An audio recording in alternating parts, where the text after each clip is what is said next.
Hello, everyone. The work I'm going to present by myself and my PhD directors, Sergey Langley and Alan Schmidt, is about abstract machines and more broadly about semantics of programming languages. But before I can get into this, I'll have to describe a bit skeletal semantics, the framework we are using. The point is to answer a very important question, which is how to define a programming language. The way we know to do this is to grab a piece of paper and write the syntax and semantics of our language. For call by value lambda calculus, you can say that the term is either a variable or an application or a function, and then describe the semantics either in plain text English or with inference rules. Like here, we can say that a function evaluates to a closure, and that if you want to evaluate an application, we evaluate both parts, extend the environment as usual, and compute the rest. This is a good first step, but nowadays you can go a bit further by putting your definition on a computer. This allows us to certify properties of our programming language and also develop tools like interpreters, debuggers, adapted to our language. You can do all of this in a proof assistant like Coq. It is doable, it has been done before, but you're a bit on your own. You have to start from scratch and you have to reinvent everything you need. Or nowadays, there's a few convenient frameworks that are developing to help manipulate semantics at a lesser cost. And skeletal semantics is one of them. The idea is that we have a very simple and very small meta language that we call Skell, in which we can define other programming languages. So you take your favorite language, like JavaScript, and you define it inside this meta language Skell. Once this is done, you have access to a toolbox that is already written, which is able to produce for free tools like interpreters, debuggers, or export towards the code definition files, things like that. So now onto a small example to see how it works. A few slides ago, you had the call by value lambda calculus on paper, and now you have the definition on skeletal semantics. The first thing to notice is that you can keep things unspecified in skeletal semantics. So for lambda calculus, you can say that there exist variables that we will name ident, and we do not care about the actual implementation, so we can leave it at that. You can also give specified types, like lambda terms. Once again, a lambda term is either a variable or an application or a lambda abstraction, and you can define them as algebraic data types. Same for evaluation functions, you can keep some of them abstracted. So for instance, environments are not really the centerpiece of call by value lambda calculus. Whatever the implementation is, as long as your environments can be extended and can be read, then everything is fine. So you can keep all of this abstract, either for modularity or to give a definition later. And the important part is that evaluation functions can be defined in skeletal semantics. So here we want to explain how a lambda term is evaluated inside an environment. And to do so, the definition uses this meta language. So the semantics of the language you're interested in, like lambda calculus, is defined within the syntax of the meta language. And one of the things available in the syntax of the meta language are branchings. They're a bit weird, but the idea is that branching is simply a list of all possible behaviors of an evaluation function. So here we say that this eval function has 3 possible behaviors depending on the constructor of this lambda term. These branchings can be used for non-deterministic choices, but we can also combine them with other constructors to create pattern matchings or conditional statements. Here, the way it works is that we have destructive lets, like in the third line, where we have let lambda xt equals L.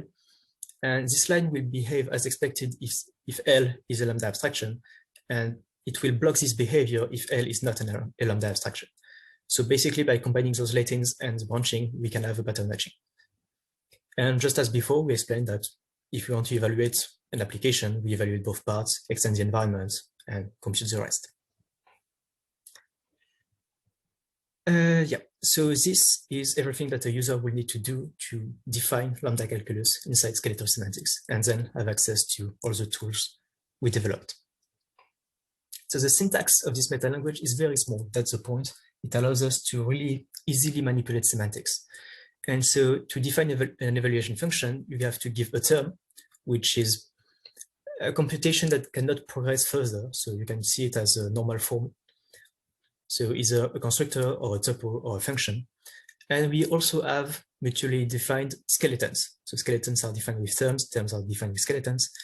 And skeletons correspond to computations that can go further. So they can be either application of a term to other arguments, or a Latin saying that we evaluate first S1, then do some extending of environments, and then computing S2, or the branching I presented earlier, saying that we can have a non-deterministic choice between several possible behaviors, or simply a term when you're done to return something. And functions also use patterns to be able to do pattern matching on terms. So what about the semantics of the meta-language scale? Well, we do have a semantics for the meta-language written in big step form. So it is really great. It is quite readable and useful for some proofs in Coq, but we can't do everything with a big step semantics. And the point of this work is to develop other semantics for this meta-language. And we would like notably to have abstract machines because they have finer grained definitions and more details on how steps operate. Notably, it would be great to have something executable because so far we still don't know how to execute lambda calculus even after all those definitions. And so to get abstract machine semantics out of the big step semantics we already have, there's known techniques developed by Danvy and et al. To explain how to go from big step to abstract machines without having to think about it too much. And the main two steps are CPS transform, which are about splitting calls in between premises to create continuations, and then defunctionalization to transform those continuations into objects. I'm not going to go too far into explaining the transformation, and I'm just going to skip to the result. If we apply these techniques to our big step semantics of the meta language, we get an abstract machine for our meta language, and it looks like this. So a bit of a summary on abstract machines. An abstract machine is a reduction system between abstract machine states. And the machine states morally represents the inner working of a virtual computer that would be evaluating something. So what you have on the left here corresponds to the state of a machine that would be computing a branching with an environment sigma and with a continuation kappa. And what the rule says is that if a computer should evaluate a branching, well, it should just take one of the branches in the branching and just focus on it and just throw everything else out. For Latins, what these rules say is that to evaluate let p equal S1 in S2, we should first focus on S1, evaluate S1, and keep in mind somewhere that there's still something left to compute. So we create a new continuation that says later on we still have to do the let p equals in S2 part and save it for later. And when this later arrives, when we get our result R from computing S1, we can depile this continuation and then do the rest. So some pattern matching to extend the environments using the variables in P and our result R, and do some pattern matchings. And then remember that we still have S to do somewhere later, so we still have to create another continuation to remember that. And when we get to it, we can just compute S finally. So it works, and unless we've messed up, it should be equivalent to the big step definition that I did not present. But we still can do something more precise because for now, this definition is non-deterministic, by which I mean that the first line, when we say that when we have a branching, we take one of the branches, we don't explicitly say how we do it. And so we can't have something, you can't have an executable semantics from here. To create a deterministic semantics, we need backtracking. And for this, we follow the same techniques as previously, but we use a more complex CPS transformation that is able to create two kinds of continuations.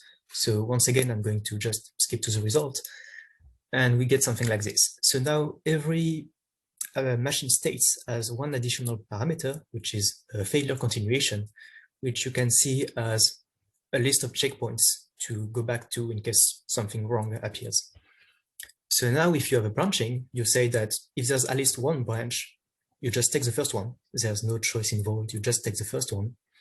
But we don't throw out of the window the other branches. We save them in a new continuation, a failure continuation, a checkpoint that says if something goes wrong later, we can just go back to them. And for instance, if we try to evaluate an empty branching where there's no possible behaviors, we just want to backtrack. So we just focus on this failure continuation. All the rules for letting are exactly the same. We just have this additional parameter that is present everywhere, but it works exactly the same. And we have a rule for backtracking that says that if we have given up on evaluating something and we want to backtrack, we just open up the last checkpoint and go back to evaluating whatever was inside. So now we have something that is deterministic, executable, and once again, hopefully it should be equivalent to the big step semantics we had at the beginning.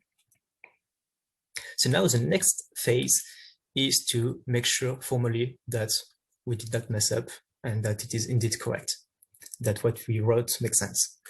And we do this in Coq. The big step semantics of the meta language was already written and defined in Coq. And so now we define the non-deterministic abstract machine from 2 slides ago and the deterministic one just above.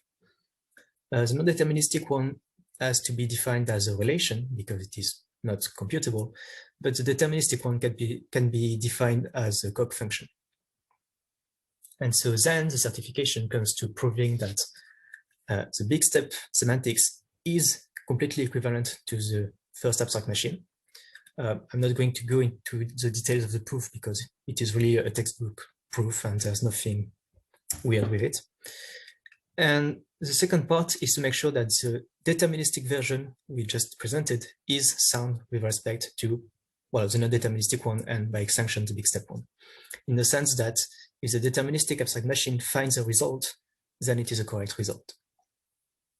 So there will be a bit of hand waving, but the main idea of the proof is that a sequence of prediction of the deterministic abstract machine always takes the first path when there's a possible branching, where there's a choice, and backtracks when something goes wrong. And so the sequence of predictions has those loops mingled in the sequence. And the point of the proof is just to notice that, to explicitly find those loops and delete them. And when you get rid of them, you can just take what's the remaining part of the path, and it is a correct path for the non-deterministic abstract machine, where you don't have to guess which branch to take. Finally, with these Coq definitions, we can go a bit further because the deterministic abstract machine is executable and Coq definitions can be extracted to OCaml. So we have an OCaml definition of this abstract machine of the meta language. And we can use this to provide a certified interpreter to the user. So from the user perspective, the first part is always the same. You take your favorite language like JavaScript, you define it into scale, and we already had a way to transform this user definition into a Coq definition file. This definition in Coq can also be extracted to OCaml, combined with the abstract machine of the meta language to provide a certified interpreter. So at no additional cost, you can have an interpreter running this abstract machine. And the last slide is a summary of the talk, because having a meta language to define other languages can be a bit difficult to follow. So at the meta level, we already had a big step semantics of scale. And using known techniques, we created new semantics for the meta language. Since one of them is executable, we also get a certified interpreter for the meta language. On the user side of things, we already had a few tools to make use of user definitions. Notably, we already had another way to make an interpreter, but without using the meta language. So this one comes without any guarantees. And using this extraction towards the Coq definition file, we can also use it to